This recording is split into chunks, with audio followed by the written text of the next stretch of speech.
ज्यादा अंतर नहीं है जी दोनों बहनी बहने जी एक ही घर की हैं जी। तो निश्चित रूप से माँ की जगह मौसी ले सकती है।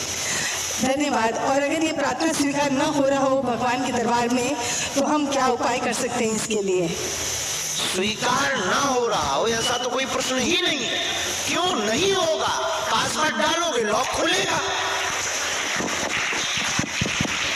ये कोई प्रश्न नहीं है। ये भारत दुनिया के लोगों ने बहुत उल्टे प्रश्न करना सीखे। भगवान अगर नहीं सुने तो क्या करे? क्यों नहीं सुने? किसकी नहीं सुनी? मीरा की सुनी, रसखान की सुनी, रहीम की सुनी, तुलसीदास की सुनी, रैदास की सुनी। जब इनकी सुनी तो हमारी भी भगवान सुनेंगे। तो ये कोई प्रश्न नहीं है, भगवान को सुननी पड़ेगी, बस तुम्हारी श्रद्धा मजबूत होनी चाहिए।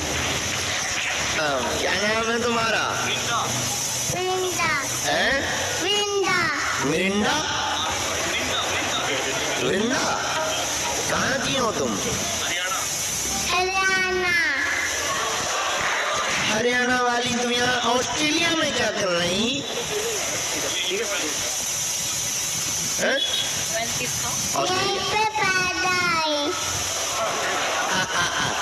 चलो अच्छी हो, बहुत अच्छी। माइक कहाँ है जी? वो माइक लेकर के इनको बहन जी को दे दो, फिर इस तरफ दे दो। हाँ जी, इनको दे दीजिए, फिर इस तरफ दे दीजिएगा। चलिए, आपके इस तरफ का माइक कहाँ है? जय भागेश्वर धाम। भागेश्वर नहीं, वागेश्वर। भागेश्वर, अच्छा वही हनुमान जी बोल देती हूँ मैं। गुरुजी, एक प्रश्न था। आपने कथा में बोला था कि आप भगवान की भक्ति भई नाव में बैठ जाओ और आपको अपने भगवान ढूंढ लेंगे। बट जब हम भक्ति भई नाव में हम बैठ जाते हैं और भगवान ने हमें ढूंढ लिया है, तो मेरा प्रश्न ये है कि हमारी परीक्षाएं जो होती है वो खत्म क्यों नहीं होती? क्योंकि मैं परीक्षा से नहीं डरती हूँ, बट हमारे साथ जो जुड़े हैं, जैसे मेरे बच्चे, मेरे हस्बैंड, जितने भी लोग जुड़े हैं, वो लोग भी इतना ही, उनको भी इतनी कष्ट होती है। आपको समझ में आया? आपको खुद ही समझ में आया? नहीं,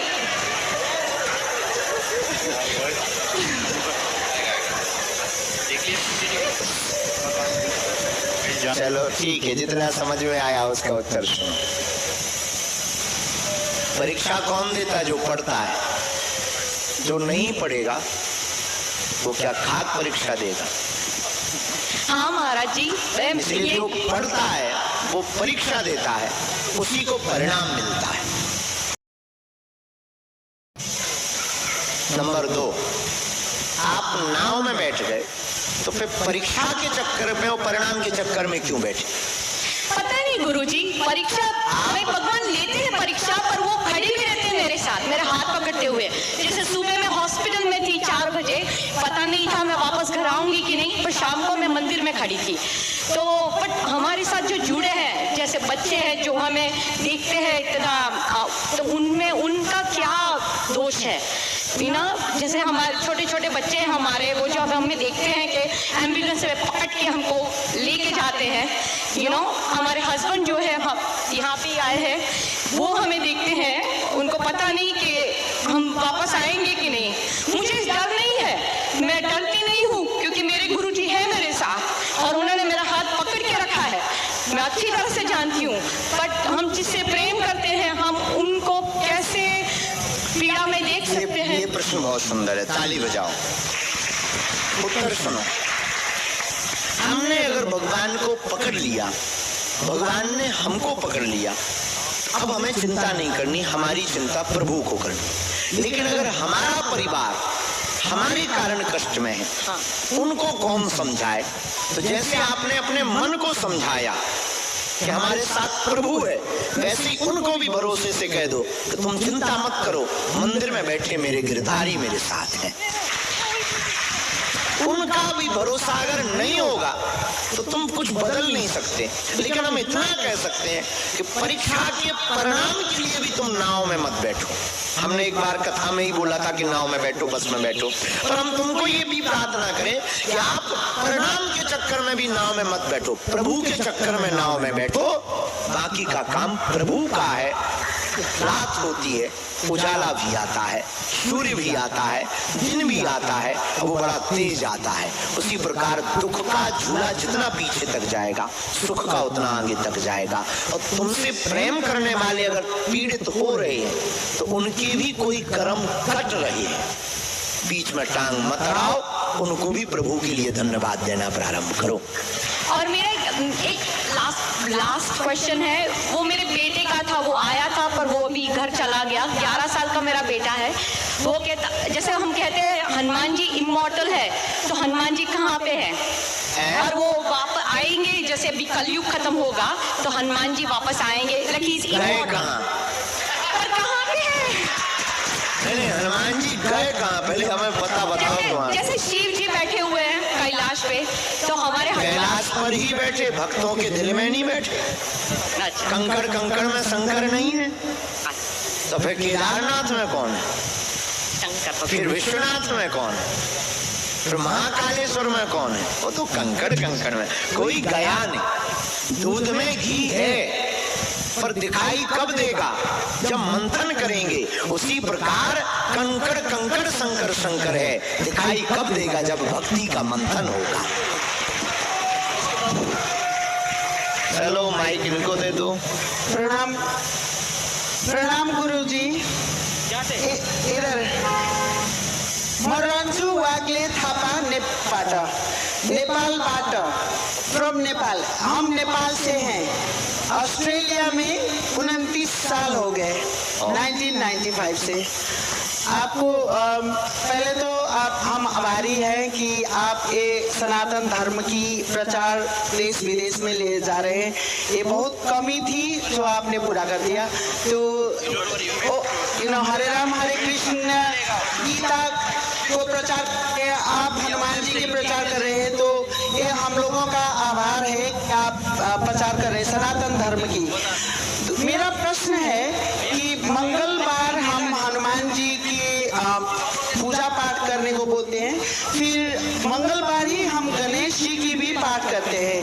तो ये गणेश जी हनुमान जी के संबंध में क्या है?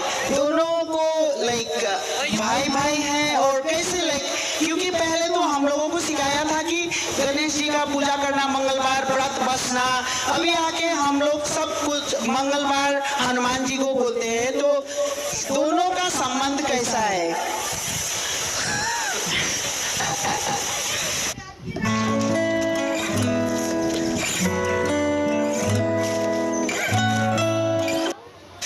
नेपाल आमा को जय, आमा बुआ को जय।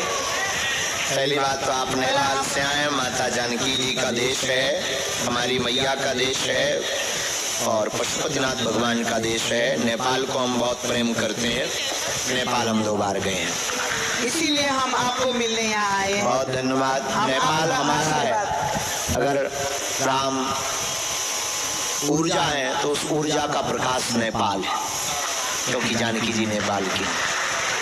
राम जी अगर मिठाई है तो उस मिठाई की मिठास नेपाल है, क्योंकि माता जानकी। पर हम आपके प्रश्न का उत्तर ये देना चाह रहे, अभी भी आप नियम में फंसे।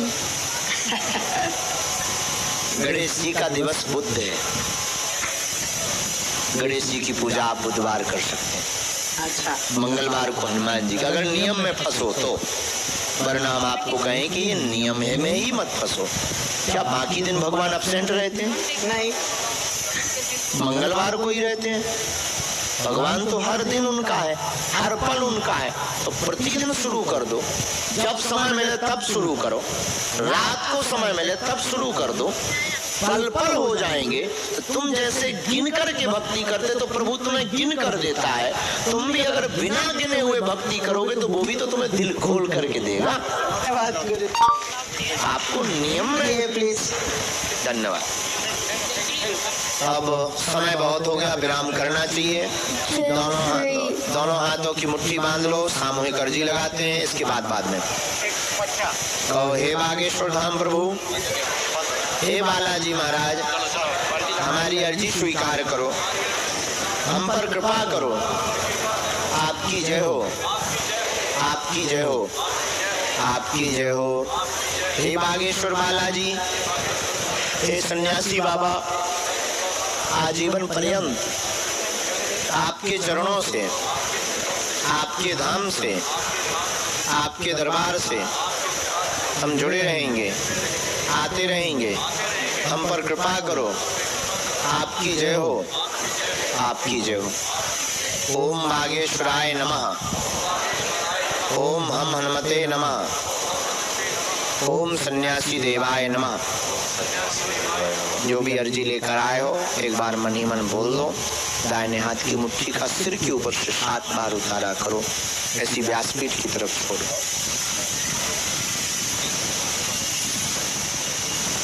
बाएं हाथ की मुट्ठी का उल्टा उतारा करो, इसे भी व्यासपीठ की तरफ छोड़ दो। तो दोनों हाथों को आपस में मल के ओम बागेश्वराय नमः, ओम बागेश्वराय नमः, ओम बागेश्वराय नमः। नेत्रों में लगा के शरीर में जहाँ पीड़ा है स्पर्श करवाओ। लाल रंग के कपड़ा में नारियल बांधकर अपने घर के पूजा मंदिर में रखकर अर्जी लगा सकते हैं आप बागेश्वर धाम की। दरबार कल लगाएंगे, आज का समय खूब हो गया। घर पर नियम विधि ओम बागेश्वराय नमः मंत्र की शुरू कर सकते हो, बिना पर्चा बने ही। जब आप बागेश्वर धाम जाएं तो वो नारियल जा करके बांध देवे, अर्जी बांध देवे, बिना पर्चा बने ही आपकी अर्जी स्वीकार हो जाएगी, बालाजी की कृपा हो जाएगी। आज के सूत्रों को याद रखो, बालाजी आप सब पर कृपा करें, खूब खूब आशीर्वाद है। जीवन भर के लिए कौन कौन बालाजी के चरणों से जुड़ना चाहता? पक्का, कच्चा की पक्का, जोश में की होश में? जाओ